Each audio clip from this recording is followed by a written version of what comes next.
Good evening, ladies and gentlemen. This is Conrad Bobilak, and welcome to tonight's webinar on Australian Real Estate Market Update 2019. And really what today is all about is to look at a little bit about what happened in the market in 2018, and also, more importantly, what's going to happen in 2019 and 2020. We're going to be looking at a number of factors during this webinar. And these factors are really the key drivers of the current property market in Australia. And I'm going to talk about a number of things ranging from the banking policies that are changing as a result of the pressure that APRA has instilled on the banking sector, right down to the uncertainty with the current government and potential transitioning from a Liberal to Labor government and potential changes to negative gearing and capital gain tax, etc. So tonight is really just purely about educating you about what are some of the things you need to be aware of in terms of what's happening in the market and how it's going to have an impact on different areas and what are the potential impacts on capital growth of the specific suburbs. At the end of today's webinar, I'm going to share with you my opinion about which areas in Melbourne are going to do well, which suburbs are going to experience double-digit growth this year, next year, and also which areas are going to underperform, because there are areas in Melbourne currently that are getting completely smashed, and there are areas at the moment that are booming and doing double-digit growth, and there is no slowing down at all. So it's very interesting how fragmented the Melbourne property market is now, with so many different areas doing very different things from each other. And that's because demographics are clustered in different areas and they tend to do the same thing. But also, it's the reality of the market. The market is very fragmented. Before we continue, I just want to make sure that you guys can hear me and you can see my screen. Otherwise, I don't have a conversation for the next hour or so to myself. So if you can just write, yes, we can see your screen and we can hear you, that'll be great. Fantastic. Bit of a personal disclaimer, my results aren't typical. I'm not going to insult your intelligence by even implying remotely that you can build a multi-million-dollar property portfolio like I have or get any results whatsoever by listening to anything that I'm saying. At the end of the day, you've got to put in the hard work, do your own research, and make educated decisions yourself. For those who haven't heard me speak before or been to my live events, I'm a real estate agent, a mortgage broker, and I've got a bunch of other degrees which kind of have no relevance to property investing. But more importantly, I'm a successful property investor. I'm in the market right now, buying properties, refinancing.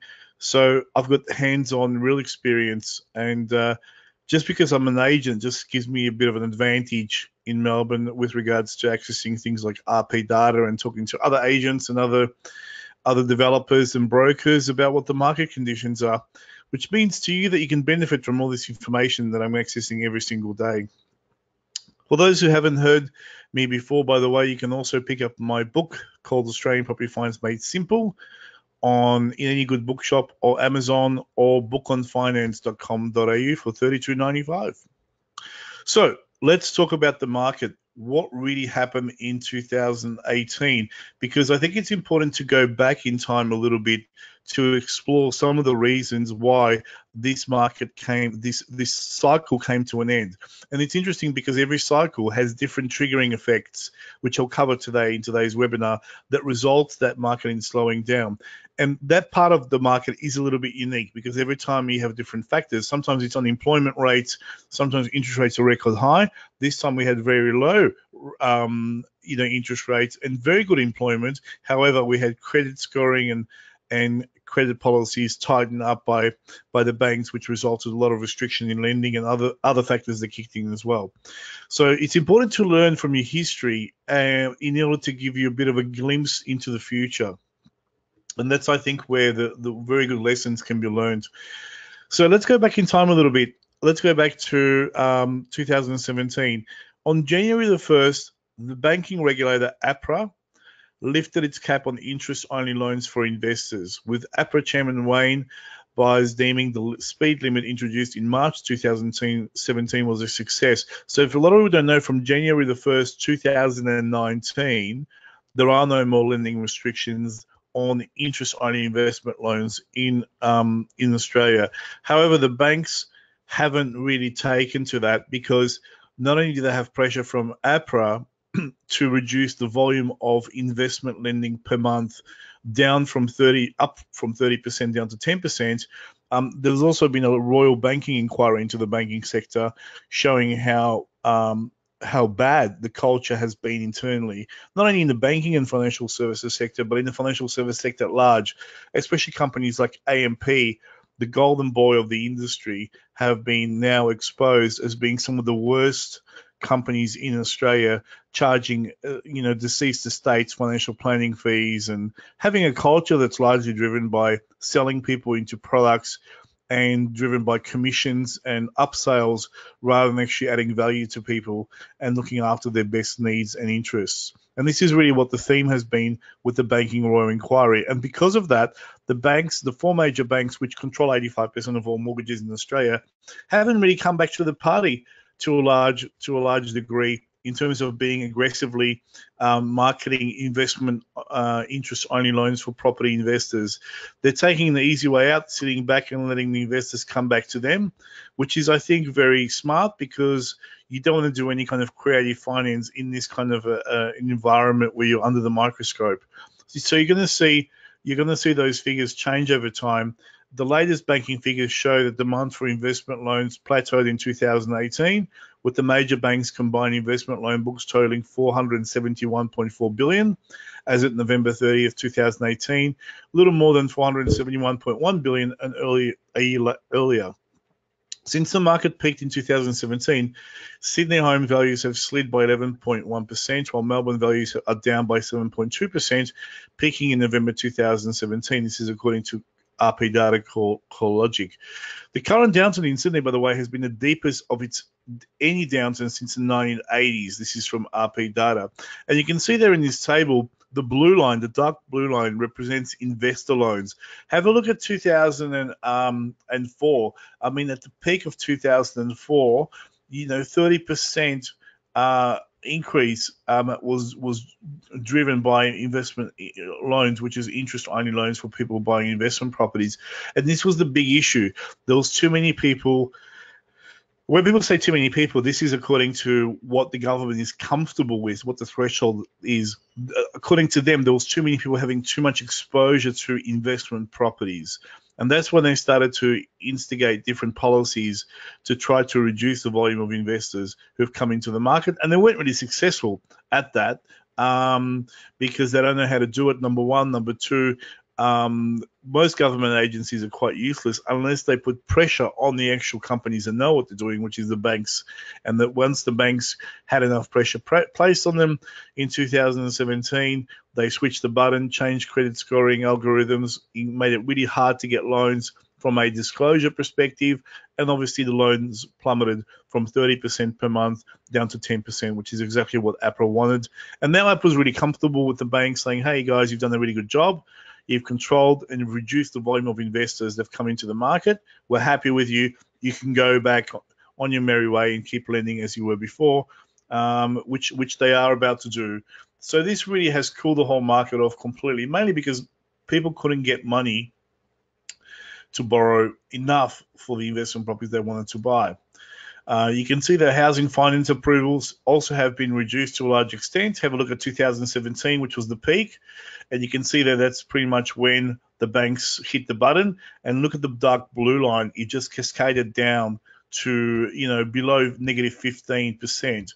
So that means that that really there was a reduction and a exodus of investors from the four major banks.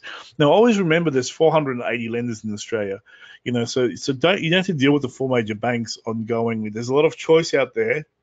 I don't know why people keep going to the four major banks. I don't know why they keep controlling 85% of the property investment market, and the mortgage market, but it is. I think people feel just safe with them. Personally, I don't care where my money's coming from, as long as it's cheap. And it's structured correctly. There's no real advantage of dealing with a bank over other financial institutions.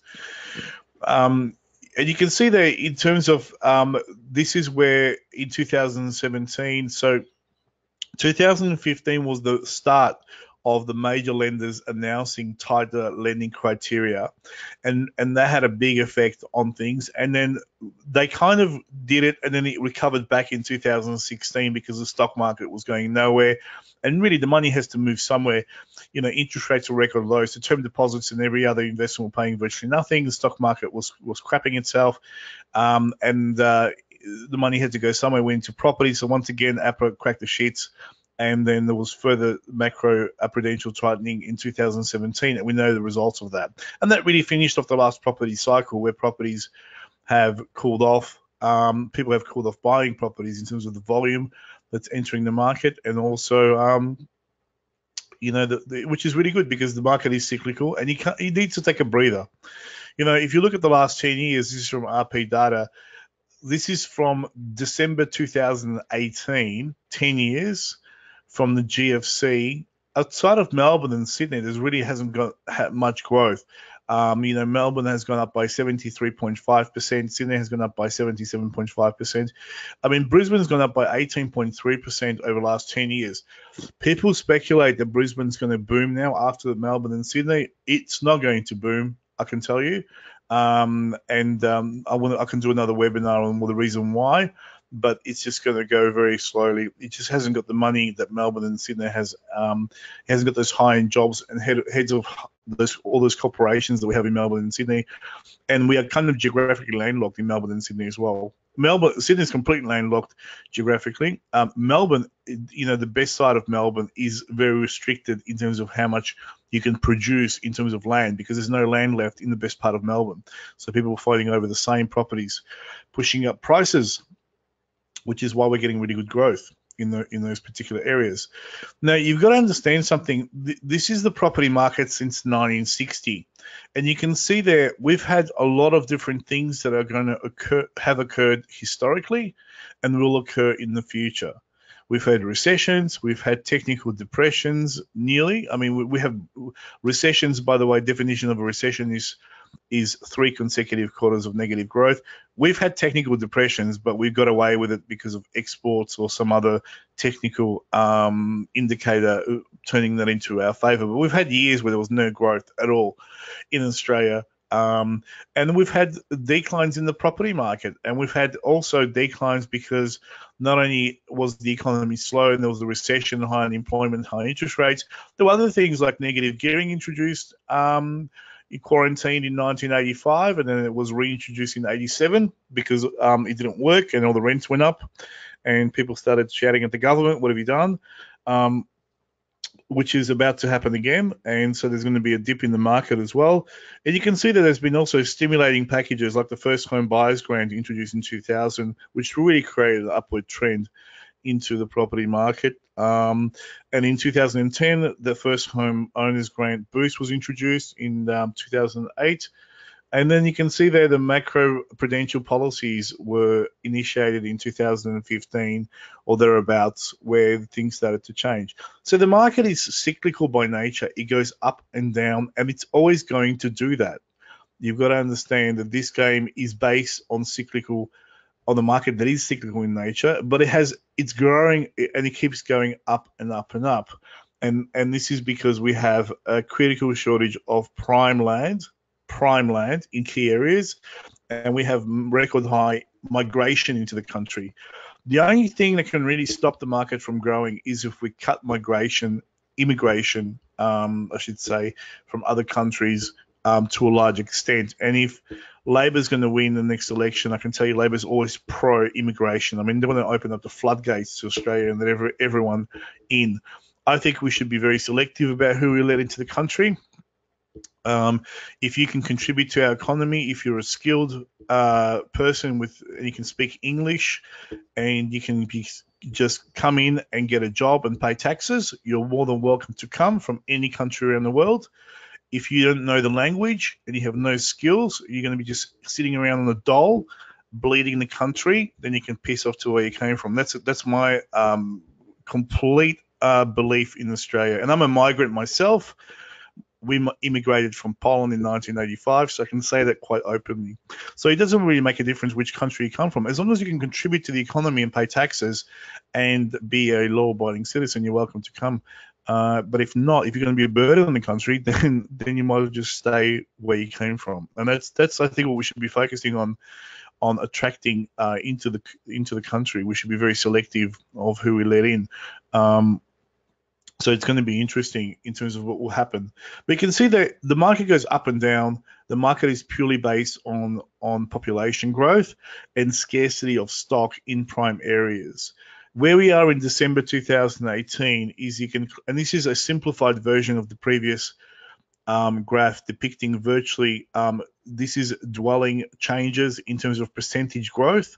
So this really signifies the peaks of the capital growth part of the cycle. So when we have 15% growth, for example, in 2001, we had very high growth recently of 12 and 15%. And now we can see that December 2018, we're going into another decline. The thing about it is, really in the last 20 or 30 years, there's only been 4 major declines. Really 3 if you look at 1987 stock market crash, and really they were followed by extremely high growth. So you got to understand one thing is that the declines and the bottom of the market never lasts very long. And if you lose money at the bottom, well, you shouldn't be selling anything at the bottom. You should be buying and accumulating. But if you're forced to sell at the bottom of the market, sure, you can lose money. Let me tell you, people are going to lose money in everything they ever do, from whether it's stock market related, property market related, businesses. People are going to fail. Okay, it's a guaranteed thing. And that's fine. There's a percentage of people that shouldn't be doing anything. They're a danger to themselves. Whatever they touch, they'll lose money in. But if you're educated, if you know what's happening, and if you do your research and due diligence, then you're just minimizing your chances of making a mistake and then maximizing your chance of getting a good result. If you look at the decline at the moment in Sydney, for example, which is the black line, Sydney has really come off the strongest from its peak by going back. This is for last 12 months, 11.1% negative growth. And this is the black line is represented in 2017, 2018. But you got to understand why, because it's coming off from such a high median price of over $1 million now. So, $1 million down to 900,000 is pretty cool. There's no big issue there. So don't get too much carried away about things like how far the market falls. It's about how quickly it's going to come back up.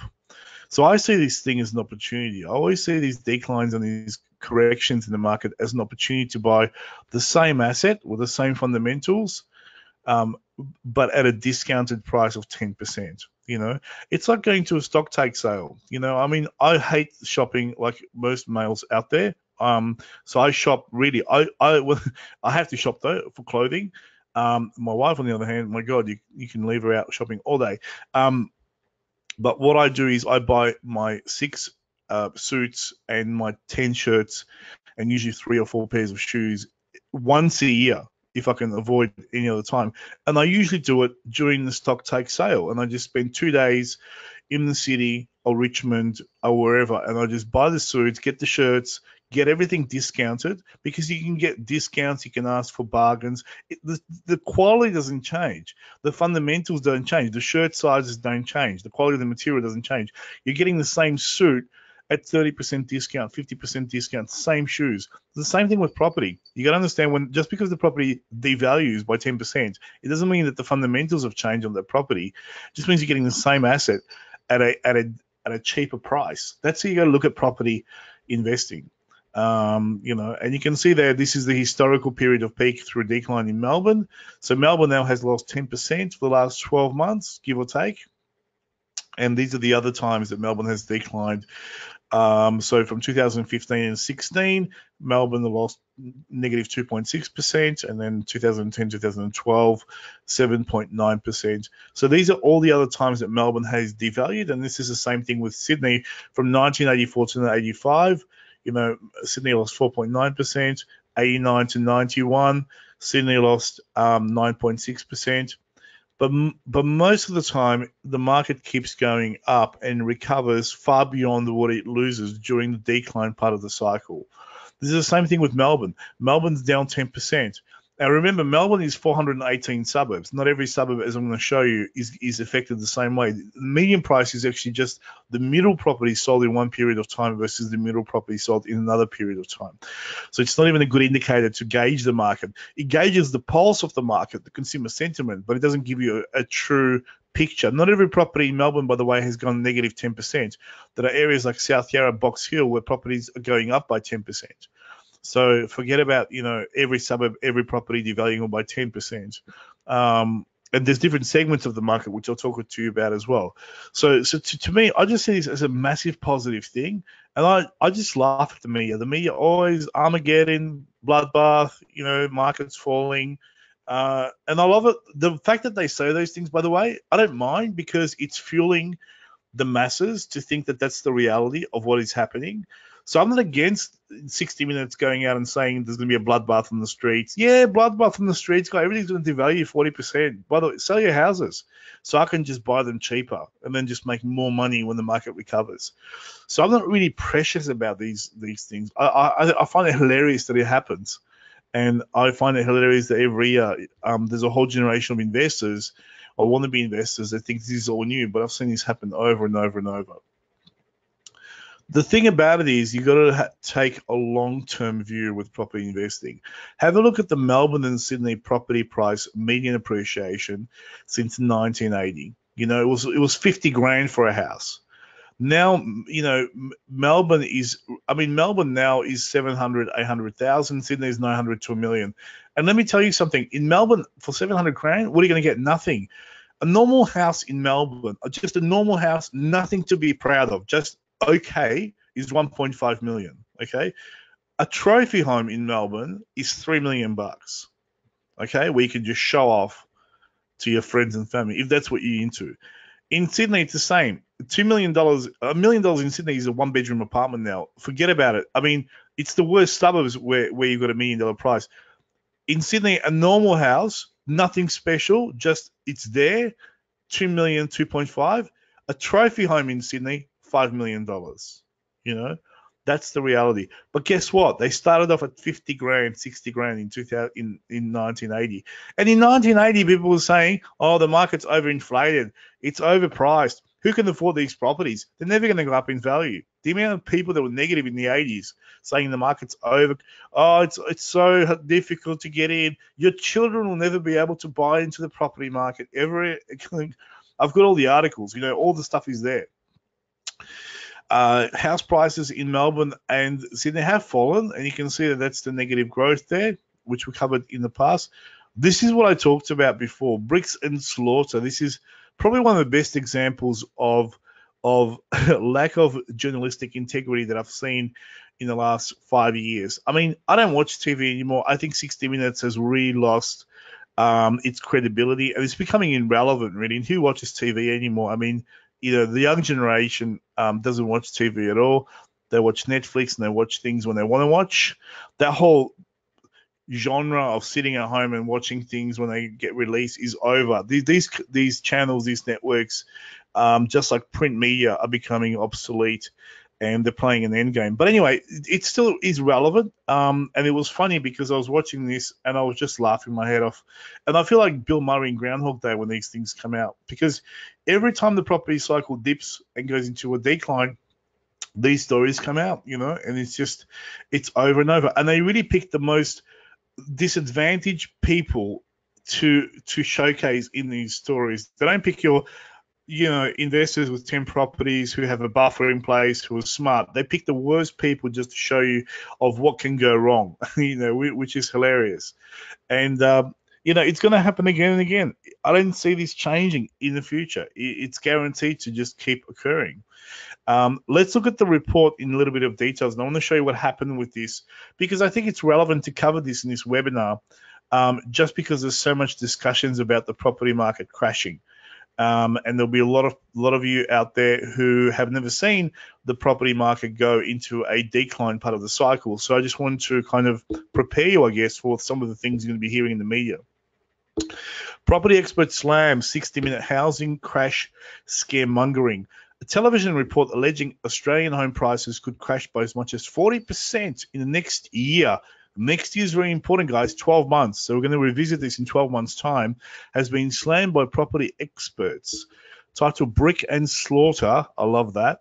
The 60-minute report by journalist Tom Steinforth focused on the nightmare scenario outlined by digital finance analytics principal Martin North. It predicted 2/5 of your home worth would be wiped out in just 12 months, 40% in a year. And you can watch this whole story on YouTube. It's there, and it'll be interesting to see the relevance of this story when we tick over to 2020, whether they were right or they were wrong. And of course, they're going to be wrong. Many believe calling current housing conditions a downturn is foolishly optimistic. This is verbatim for what the journalist was saying. The slump we're in is more like falling off a cliff. Really? Steinford said, if numbers like that eventuate, there's only one certainty. Our entire economy faces catastrophe, the end of the Australian property boom time. That's true. The boom has ended. However, a new report from a leading property data firm, CoreLogic, and Moody'S Analytics has poured cold water on these claims, forecasting more moderate declines in the nation's home values as the slowdown continues. Housing values in Australia's capital cities have fallen by 2.5% since the peak last year. This is the data that came out during the month or the day after this report came out, by the way, on TV. So this is from last year. Apartment values were down 1.7%, and the Australian housing market has been cooling since 2018, driven by most populated, previously mostly inflated market of Sydney and to a lesser extent Melbourne, Moody's said. We expect the national house values to fall by 1.6% in 2018, which they were wrong because it fell by much more than that, following the 9.5% gain in 2017. Moody's said national house values were predicted to grow by 0.6% in 2019. The firm forecasted, and this is the actual forecast that was available to 60 Minutes during the time that they were doing the actual story, which is interesting because they came out with this data at the same time saying this is what we believe is the future of the housing market. So I'm showing you information that was actually taken last year during the time that this actual 60-minute story came out. So 2017, the market did 9.5% for houses, 5.5% for apartments. 2018, they thought it was going to do negative 1.6. It actually did a lot more than that. This is the national average, by the way, but for Melbourne and Sydney, it did obviously worse than that. And then 2019 it will be lower, and then a slight recovery in 2020. In Sydney, house values rose 12.8% in 2017 and forecast to fall 5.1% in 2018 before slow recovery in 2019. Moody's said apartment values are set to decline more slowly, down 0.2% in 2018, followed by a slow recovery in 2019. In Melbourne, house values are forecasted to decelerate sharply from 12.5% rise in 2017 to 0.3% in 2018 on the back of declines in inner Melbourne areas, which is very true. The apartment market is expected to slow in 2018, followed by a sharp downturn in 2019, which is very true. The apartment market was completely oversaturated in Melbourne, and there's going to be definitely there was massive decline of values in apartment stock. Just have a look at these graphs for 1 second and reflect back on what is actually happening and what is going to happen.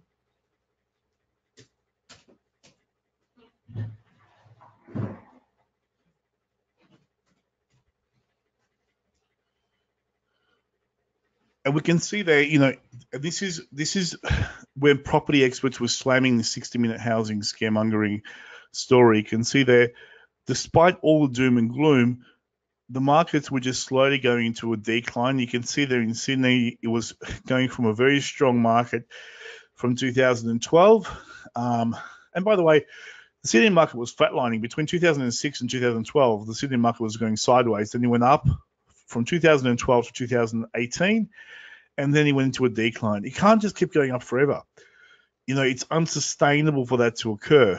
And this is for houses, obviously. Apartments are a little bit different, but really they really tend to follow the market to a large extent as well. We can see there the dark blue line. Sydney apartment market was flatlining for the last kind of 10 years. And then it started to increase from 2012 up to a peak in 2018.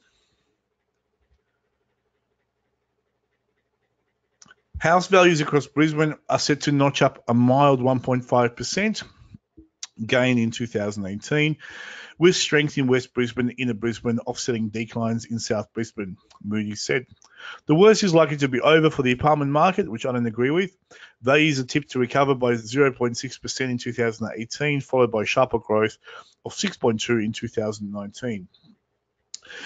This is the interesting thing. Experts slam housing crash scaremongering. Property experts took to Twitter to rubbish the 60-minute story the moment it came out. So what I heard was that a lot of the experts were called up by 60 Minutes saying, we're going to do a story on the property market. Can we have your input about what you believe was going to happen?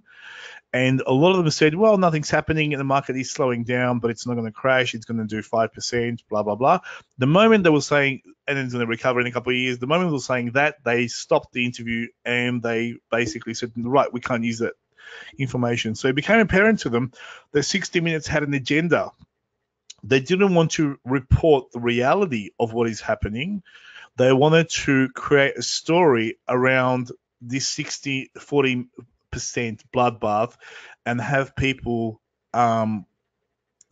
experts, substantiate and back that up. And obviously it was complete rubbish. And so when they couldn't get anyone to really substantiate and back that up, what they were trying to do then is take their statement out of context to still back up the story, which is exactly what they did.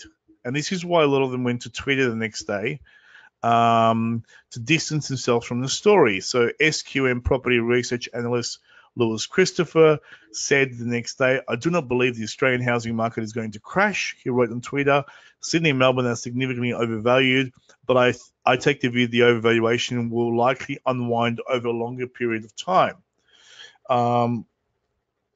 And this is this is a tweet the day after. I stated in my interview with 60 Minutes, the risk as well as the safety valves are still present in the market, e.g. strong local economies, strong population growth, banks are very unlikely to fail, etc.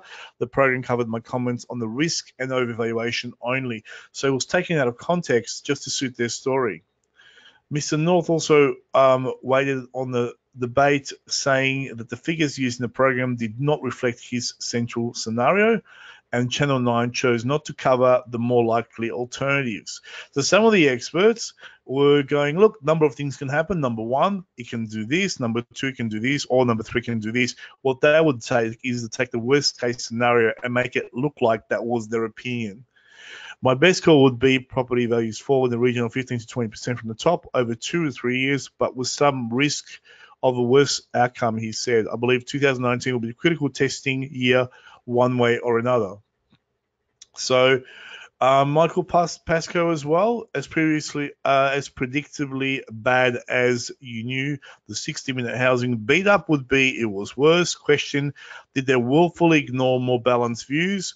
Were the pig ignorant of the subject or just didn't care as they chased the scary story for eyeballs? They didn't care. It was all about the ratings that are failing. This is another economist, Alex Joyner. I'm not too sure of the modelling that went into forecasting a 40% housing price decline in 12 months, as reported on 60 Minutes last night. But here's what valuation and affordability matrix looks like in the unlikely event it did happen. So there was a lot of these kind of, feedback from different property experts. These guys actually know what is happening. Shane Oliver from AMP said another 40% Australian property crash call, 60 Minutes last night. There have been lots of these over the last decade. I expect more falls in Sydney and Melbourne over the next 2 years. But while crash is a risk, this note covered why it's unlikely, and there was a lot of reasons why it's not going to crash. So Melbourne and Sydney have outperformed everyone's expectations in the last 10 years, and we I've shown this before, where to December 2018, last 10 years since the GFC, and by the way, if you've been following me for the last 10 years, during the GFC 2008, I was telling people this is the best time to buy real estate right now. And if you bought Port Melbourne, Albert Park, Elwood, all the areas that I was saying, Williamstown, Brunswick, Moonee Ponds, Essendon, all the key areas in Melbourne, Kew, Glen Waverley, Baldwin, Baldwin North, you would have doubled or tripled your money, you know, and that's the reality of buying at the lowest possible market. This is what happened in 2006 in terms of the last property cycle. This is 2007. These are the areas that hit $1 million median house price. 2008, 2009. You can see it's all eastern suburbs in the Bayside. 2010, 2011, 2012, 2013, 2014,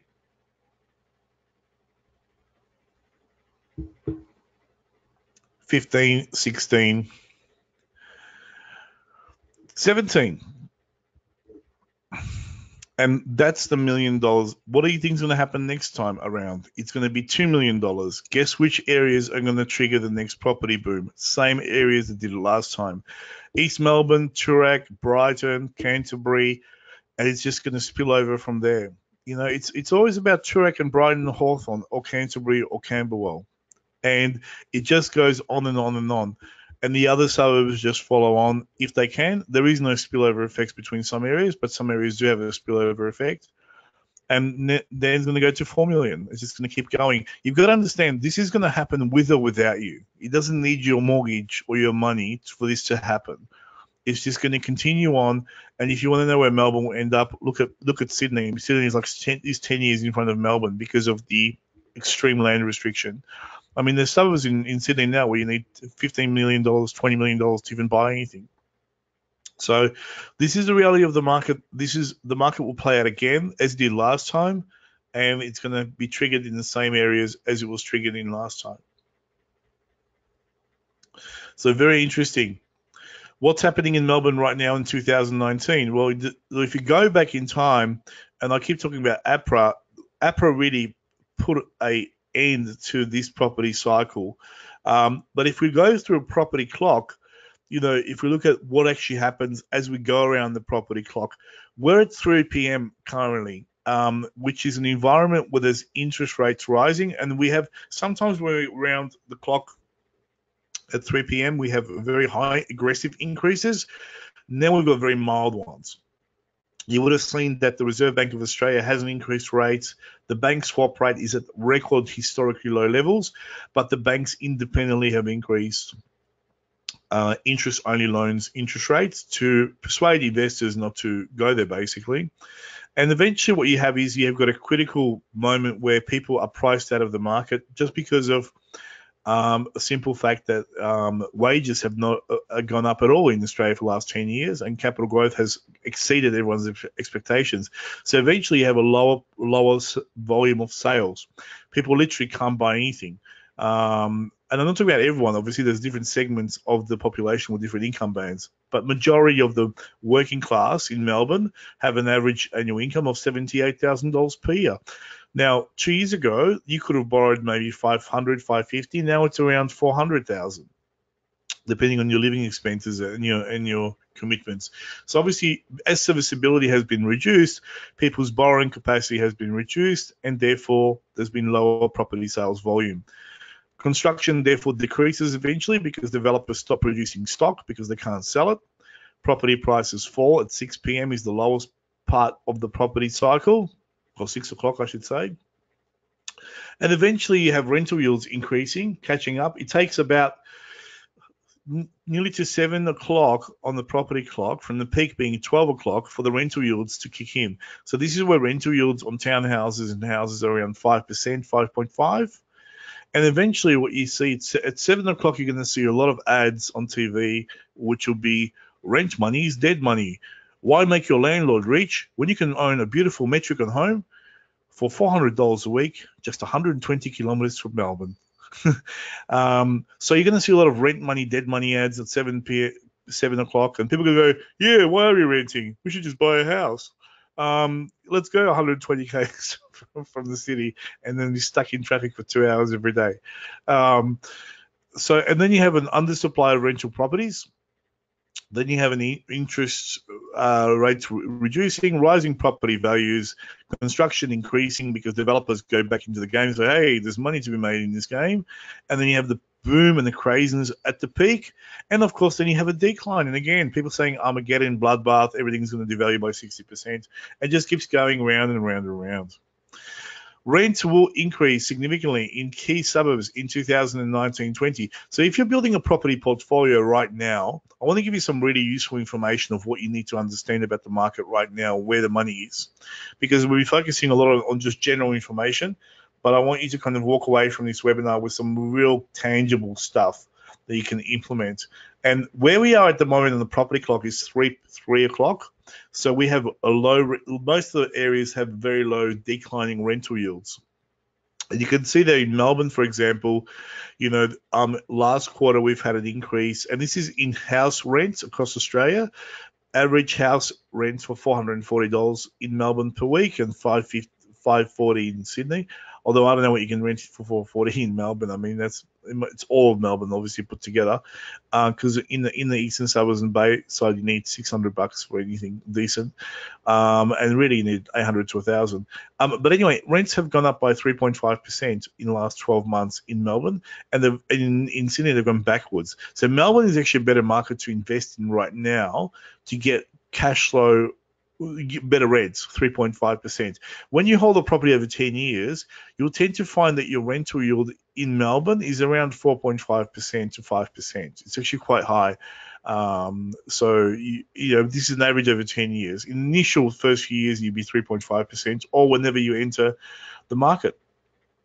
In terms of apartments, it's the same thing. Melbourne's 2.5%, and then Sydney is actually going backwards. And if you look at different segments of Melbourne, you have the inner part of Melbourne where you have very high rents, $610. They've gone up by 1.7%. Interestingly enough, inner east and the south, 5.4, 8.3. So, inner south is the area where it's aggressively now rents are going up because people want to live there. Remember, people always want to live on the beach or in the mountains in Melbourne because you have the highest concentration of the best schools, and that's where all the money is. So people, if they can't afford to buy there, they'll rent. And this is why you have shortage of rental stock at the moment. And I'm talking about not apartments, townhouses and detached houses. So inner east, inner south have the best rental yields at the moment in Melbourne. That's why if you buy something there, you're going to get a very good rental yield compared to other areas like the northeast, the northwest, and even the outer east and the further suburbs like, Bayswater and those areas, you're getting very low rental yield increases. Where there you're getting very high increases in rental yields, which is quite good. So focus on at the moment, I'll show you which areas to focus on, but just be aware this happens. And for apartments, it's a similar story. What's really going to happen in the Melbourne property market 2019? And this is, if you look at Moody's forecasting, look, this is what they think will happen 2018. You're going to have a bottom of the market and potentially 2019 and a slight recovery. I think it's pretty much on the ball. I see 2019 being very slow. I reckon we'll do something like 2% growth this year, maybe 1.5. If everything goes well. If Labor gets into power and introduces a reduction in negative gearing and also an increase in capital gain tax, we could even go to negative 5 or 6% in Melbourne. I think this year, 2019, will be flat, and I think it's a really good opportunity to buy properties if you know what you're looking for. And I think we're going to see recovery in 2020. Same with units, virtually the same, except the units are cheaper, so they'll recover a little bit quicker compared to houses and townhouses. Apartments are cheaper. And look, for a lot of people now, apartment housing is here to stay. If you want to live in Hawthorne, for most people, they're going to be living in an apartment, not a detached house. So it's either got $550,000 or $3 million, so who can afford $3 million for a property? So when you see the end is near and Armageddon's coming, just feel like Stephen Wright, who says, I'm having amnesia and deja vu at the same time.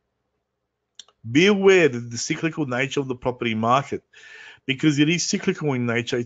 It's fairly predictable. You can't predict it 12 months ahead, but you can kind of know where we are, and we are 3 o'clock on the property clock in Melbourne. Now, how do I know that? Do I just make that stuff up? Do I wake up in the morning and say, you know what, I reckon about 3 o'clock. Yeah, it feels good. No, I don't. I don't make this stuff up. I actually do my research. And if you want to jump onto Herring Todd White Valuers, which is htw.com.au, you can download the housing report, and every month Herring Todd White Valuers, which is the biggest valuation company in Australia, creates the national property clock.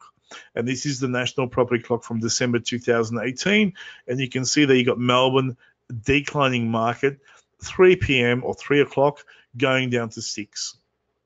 There's some areas already at the peak of the market, and some are going into a strong, rising market to peak of the market. So there's all different property cycles. And this is the independent company. All they do is value properties. They don't sell anything. So you got to always be wary of people giving advice about what they're pushing or what they're selling. Valuers tend to be very independent, unbiased, because all they do is they report what's happening in the market and they value properties. To me, I look at it this way. Which areas in Melbourne have the highest risk of unemployment? It's the red areas. What are the red areas? They are the growth corridors, new house and land estates. If we are going to go into a recession and economic uncertainty, which it looks like we are, we've got the Liberal Party that has committed suicide, and they are rearranging chairs on the deck of the Titanic. And we've got a Prime Minister that no one voted for. Although I don't mind Scott Morrison, I actually like him. Then we have the Labor Party, and I just despise the Labor Party. I mean, the current leadership in the country is just pathetic compared to some of the leaders we had in the past. But they're kind of stuck with him. What can you do? I hope that Bill Shorten has a short career in the Labor Party and gets replaced.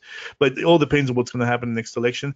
Anyway, whatever happens, if the Liberals lose and the Labor Party comes into government, I think there could be, and they introduce all those policies, I think there could be a decline in the property market the next 12 months, 24 months, and I think there could even increase unemployment. And these are the areas that are going to be affected. So when you have the decline of the market, let's say it's the bottom of the market, 3 o'clock going to 6 o'clock, you got to kind of almost take a stand that's conservative to make sure that your assets don't be exposed to the wrong part of the market. And the wrong part of the market is basically the lower class blue collar areas of Melbourne. And we can see that already if you look at these areas. This is mortgage stress mapping from December 2018. The mortgage stress is defined as a household that's 3 months behind in their mortgage. That means they're about to lose their house. And these are the most exposed areas in ranking in Melbourne. Fountain Gate, Narre Warren South.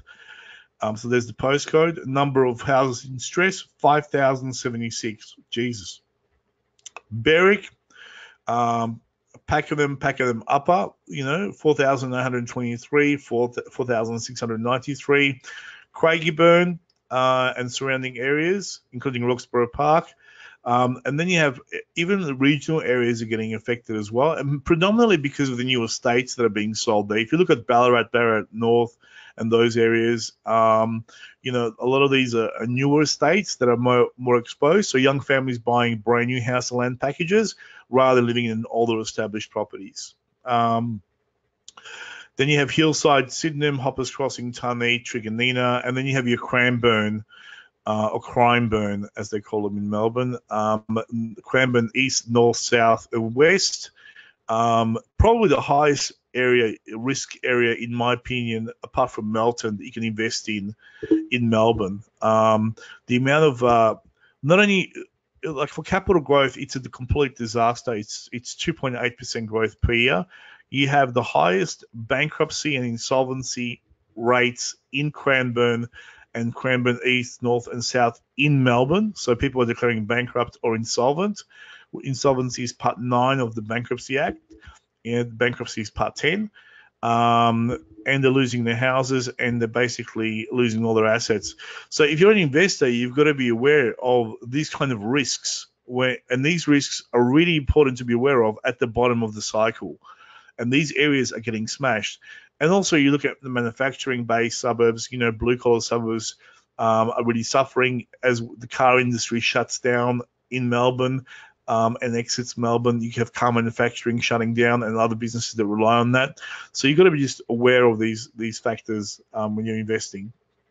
Remember, population growth is what's really keeping the whole thing afloat. If you look at population growth to 2056, and this is for Victoria, we're going to have 8.4 million people, which is 3.3 million people moving to Victoria. 2.9 million people are going to be moving in Melbourne. We're going to have another 2.9 million people in Melbourne.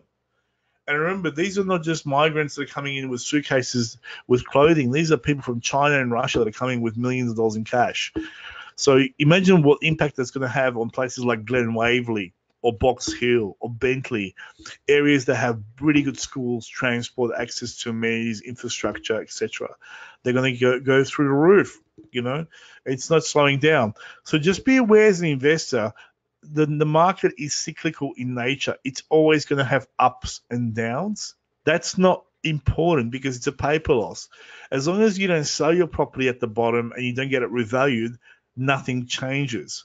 All you do is keep buying and accumulating, living off the equity, capitalizing interest, or living off the rental.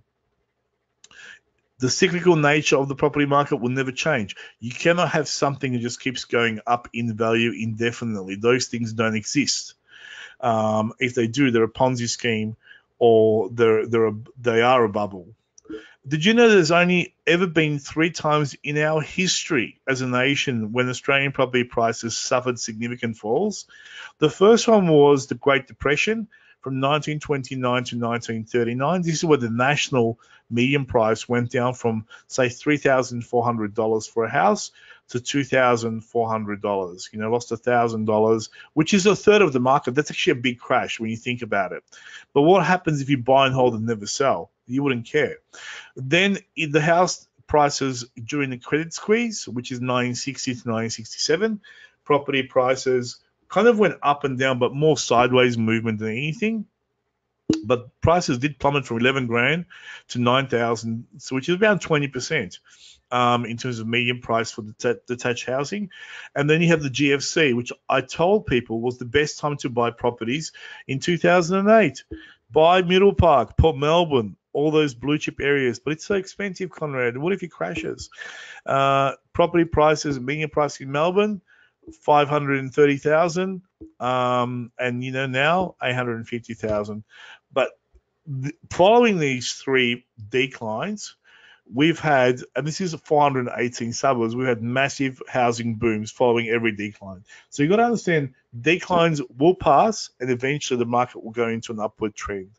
So during the downturn, not all the 418 suburbs in Melbourne devalued, depending on the demographics and household incomes associated with the area. Melbourne's fringe suburbs are much more susceptible to mortgage stress, price volatility, and vendor discounting than compared to the inner city blue chip affluent suburbs. These are the areas that get smashed in Melbourne during property declines, and they have massive amounts of properties on the market, and no one has the willingness to buy them. Hoppers Crossing, Tunny, Truganina, Cranbourne, North, South, East, West, Sandhurst, Sky, Doreen, Mernda, Darrabit, Point Cook, Werribee, Pakenham South, Melton West, and then you just keep going through Roxborough Park, Craigieburn, Clyde, Epping. The volume of sales, couldn't help myself there. The volume of sales to top end has been drastically reduced as the rich choose when to sell, and hence the median price has fallen significantly in the sector. One of the things that people say is, well, Toorak has come off by 12 or 15%. No, the median price has come off because the rich just take the properties off the market. They don't need to sell. And this is what you're going to find is that the top end of the market is actually more resilient in price, not in median price fluctuation, but just in price than any other market, because they choose when to sell. There's no mortgage pressure there. Those houses are all paid off. They choose when to sell and when not to sell. The people that are most at risk are people that are leveraged 95% in a brand new home. And if something happens to their job or in the economy, or they can't get a job, or they're unskilled, that's who loses their house. And that's why these areas have the highest mortgage stress in Melbourne. So these are the areas that I encourage you as an investor to be aware of and avoid during the decline of the property cycle. So you got to look at things in two perspectives. You can either look at things as glass not full enough or half full.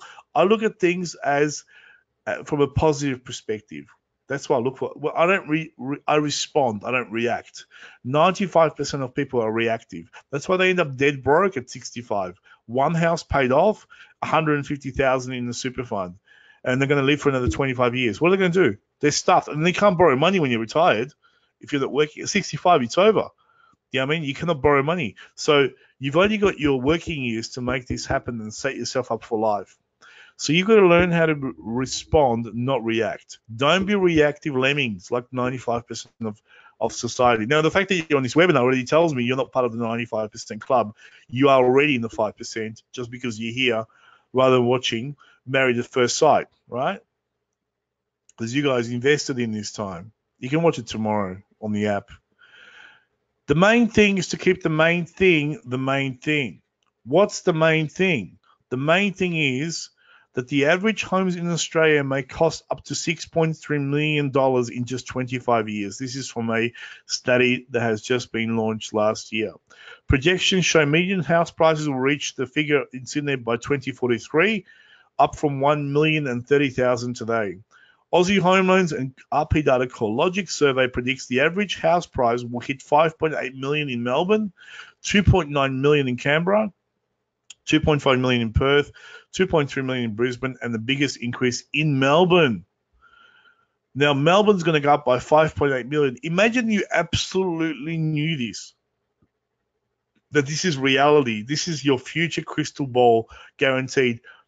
Could you sit back and do nothing? I mean, how many properties would you buy in Melbourne if you can pick them up for $1 million today and they're worth $5.8 million in 2043? How many will you buy? Because that's what's going to happen, guys.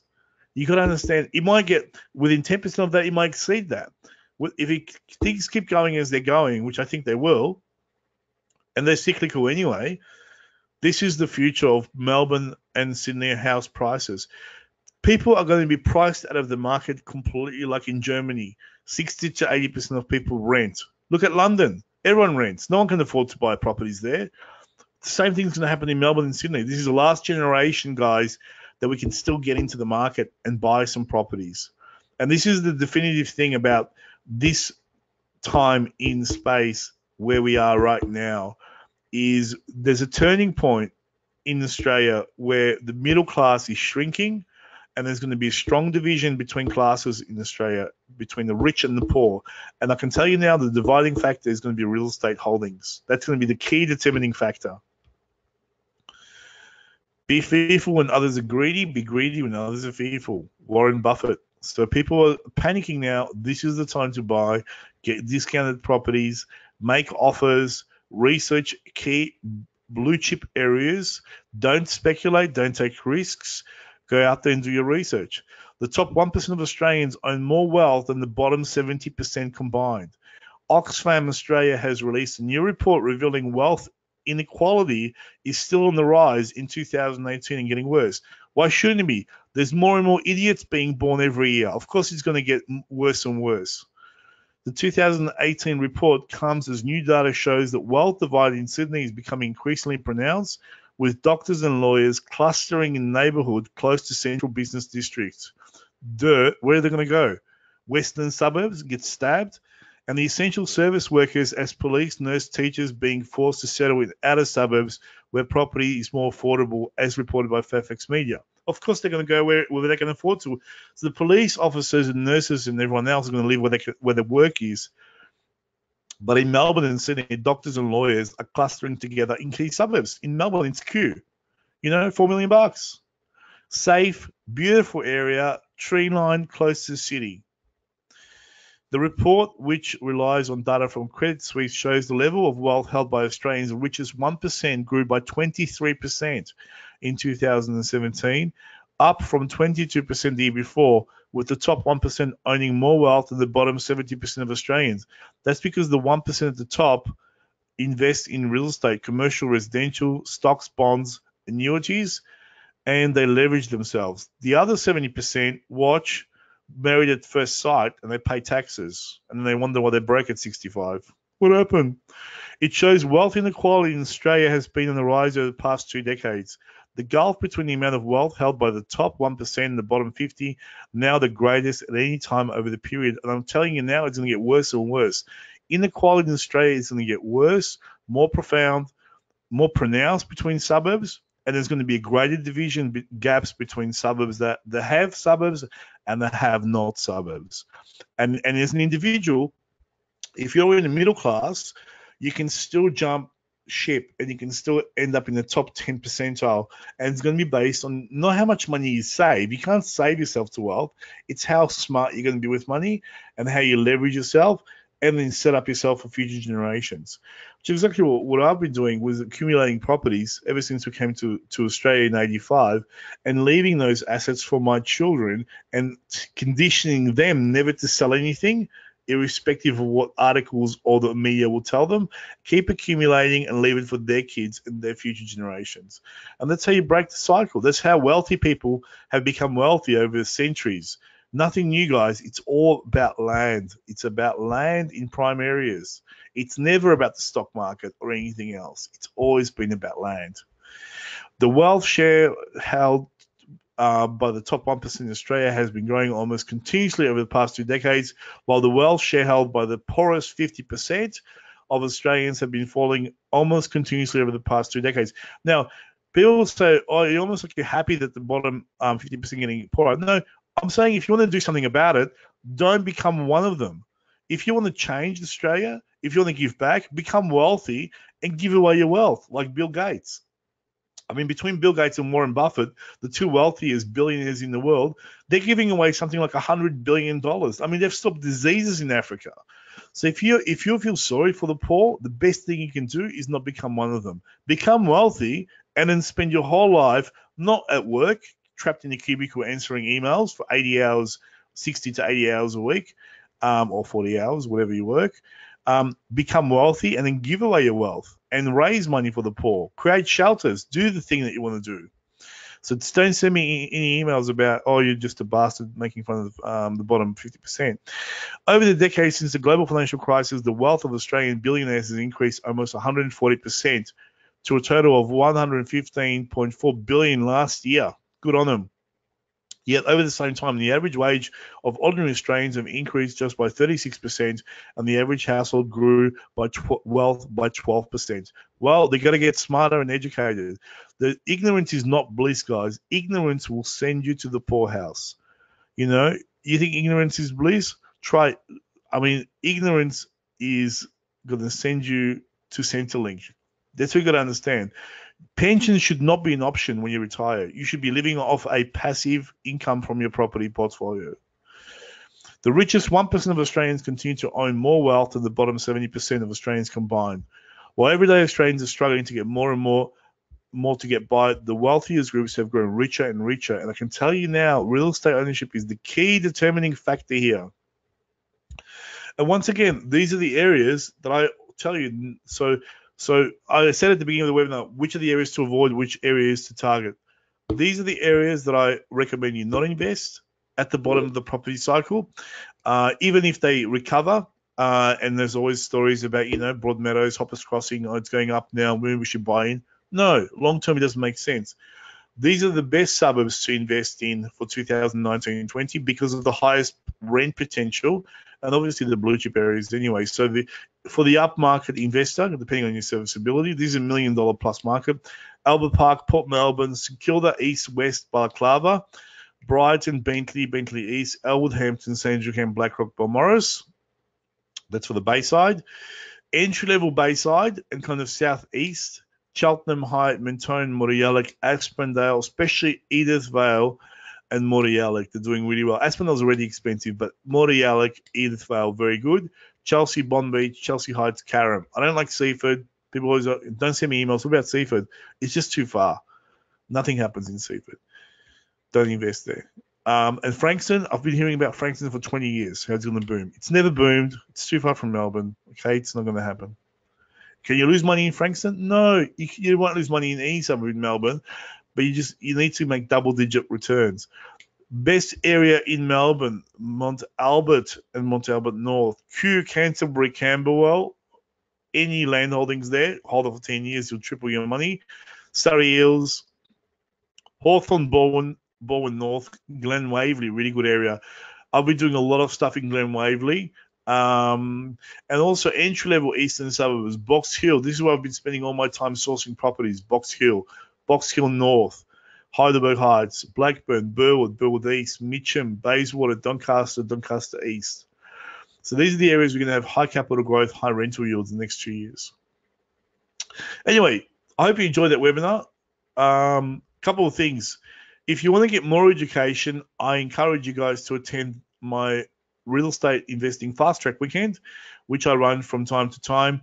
I'm running one this weekend. I think it's pretty much booked out. But just, if you're in our database, we're definitely going to give you some information about the next one. I do 10 of these on average, and this is 2 days of education, 1 day on research and due diligence, and the second day we actually take you around to development sites and different suburbs and educate you live in the market, which is quite incredible. No one does kind of this level of education in Melbourne. So it's a great 2-day event, very much all 90% education. And it's run here from our office in St Kilda. Also, if you want to get educated on finance, grab my book, bookonfinance.com.au, or go to amazon.com.au and pick up a copy of my book. Also, as a special bonus, just for being here on this webinar, I'm going to give you access to a brand new home study, which was, well, I shouldn't say brand new. It was actually recorded a few years ago now, probably about 4 now. Fundamentally, nothing's really changed from a macro level perspective. Micro level, yes, things have changed. That's why I'm doing an updated finance section to this home study. You can access this home study absolutely for free. It's valued at $497 just by going to the link that I was at the bottom of this video. It's very easy to navigate. You just point, click, and play. You get a manual that you can download. It's absolutely free, instant access, nothing to buy, nothing to pay for. So there's no upsell or any kind of hidden costs. It's yours for free, and that's the link there. You can go. That was recorded in 2016. It's 10 hours of video, and you get a 265-page manual digitally. Obviously, it's accessible digitally online, plus the manual is a PDF document. About to release an updated version of the finance section from Stephen McClutchy from Loans Australia, which is a 3-hour brand new section he recorded for my clients last year, which I'll make available on that particular portal as soon as we upload it there. So there's going to be a lot of new information there for you to view. Thank you very much from my end. It's been a pleasure spending this evening with you guys. I hope you picked up a few tricks and a couple of key distinctions about the market and where we are in the property cycle. Now, just to finish off, and I know that before I take questions in a second, I just want to finish off with one thing. Some of you have been emailing me for the last few months about my coaching program or the mentoring program that was already oversubscribed in 2017. Because of the lending changes and because of what's occurred, I'm actually reopening up 10 places in my mentoring program. The reason I'm doing that is because there's about 20 people in my mentoring program that are completely maxed out, which means they've got 3 or 4 properties. They probably won't be able to buy any property for the next 2 or 3 years because of the serviceability changes and the lending criteria changes that have been initiated by the banks as a result of the pressure from APRA, which means really I don't need to do any work with them. They're pretty much done. So I've got about 10 places that I thought I'll free up this year for my mentoring program, which I wasn't planning to do before. So my mentoring program, just to give you a 2-minute snapshot of what it is, it's an application by application only.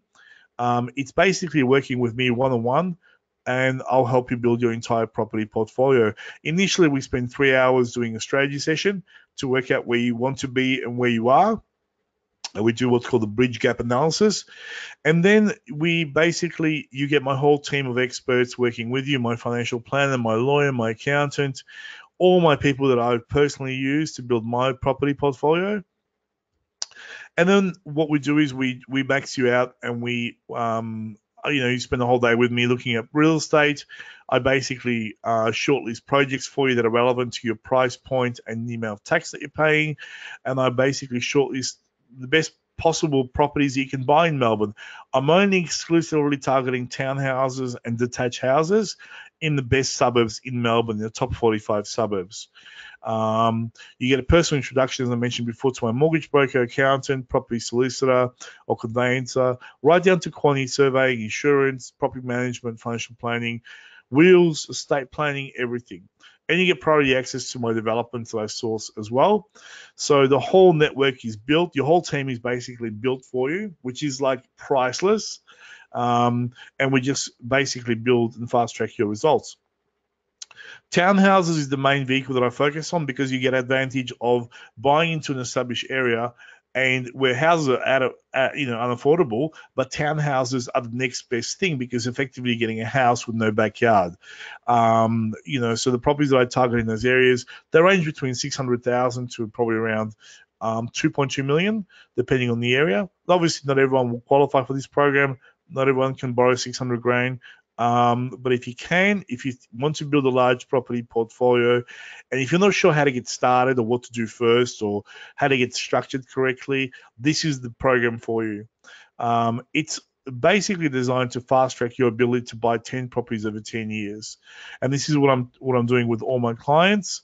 And some of them have already bought 6 properties in the last 3 years, which is incredible. The program is very structured. It's one-on-one with me.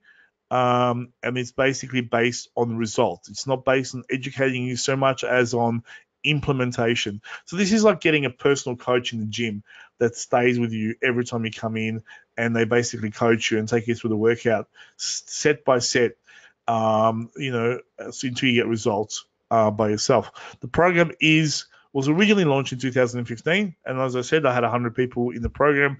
Now I'm releasing 10 more places. It's $5,000 for 5 years. If you're interested in finding out more, just send me an email. I'll send you the application form, and I'll send you a link to a webinar you can watch, which talks about the program in extreme detail. It covers all your questions as well. That being said, I'd like to finish off now and take questions. So if you have any questions right now, feel free to type them in. For the rest of you, have a great night. Hope to see a future live event. And enjoy your evening. Thank you very much.